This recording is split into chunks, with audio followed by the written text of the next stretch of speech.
one of the reasons why we're seeing this tax bill sort of move so quickly is this Roy Moore situation, because right now, it's unclear to me whether or not they could get the other two senators that they need or not. If they needed them, they can release two senators from voting. They obviously got Flake. I don't know if they could get Corker. I don't know if they could get Collins. We will find out. But losing another senator would make that margin, obviously, they would only be able to afford to lose one of those people in terms of a vote. So Roy Moore still highly relevant.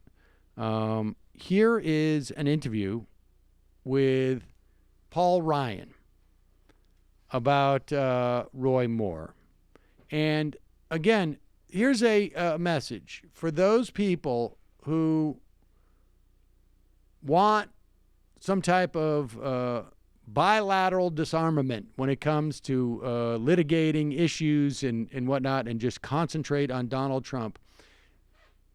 The only value that you can bring to this, frankly, because people are already opposing Trump, is by putting pressure on people like Paul Ryan and Mitch McConnell. Because Paul Ryan still has this attitude. You quite early called for Roy Moore, the Alabama Senate candidate, to withdraw from the race after a number of accusations were made against him. It's because I believe those allegations are credible. What is the difference between his case and the case of President Trump, who was also accused by a number of women and also denied it? I think the Roy Moore, I don't know if... I'm focused on Congress. Roy Moore is trying to come to Congress. My job here as Speaker of the House is to help make sure that Congress is an institution that we're proud of, and that's what I'm focused on. He's running for Congress, and I think the allegations against him were very, very credible. Is there a difference between those two cases? I don't know the answer to that. I haven't spent my time reviewing the difference in these two cases. Let me ask another question about the president, if I might, Mr. Speaker, because you talked about holding people to a high standard. Is the president meeting that high standard? Look, it's no secret that he and I have had our difference of opinions. It's no secret that I've shared my opinions about his tweets and the rest. But what I see is a president who is fighting for the things that I'm fighting for. I see a president who's fighting for an agenda that will make a positive difference in people's lives. There you go, folks. Paul Ryan, profile in courage. In so desperate. Specific concern. Yes. Like that. So, yeah, exactly. I'm a Congress concerned guy. What's amazing, too, is that he does have the ability to,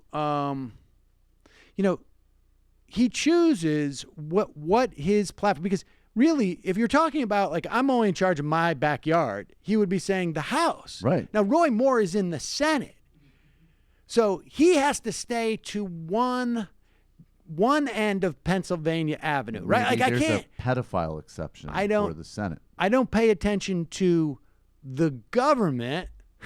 I just pay attention to the House plus. I do the House. What about this Democratic Senate candidate who killed somebody in the 80s? No comment. Do the House. I'm not going to endorse anybody for president. Right. I'm the Speaker of the House. What are you right. people, idiots? Right. I'm surprised he even voted.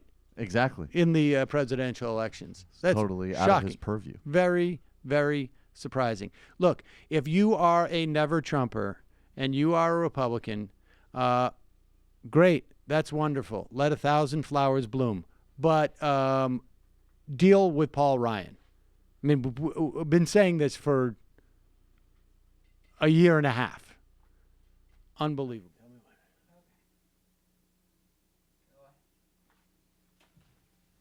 Hi, folks. Sam Seder here. We still need your help on our Patreon page.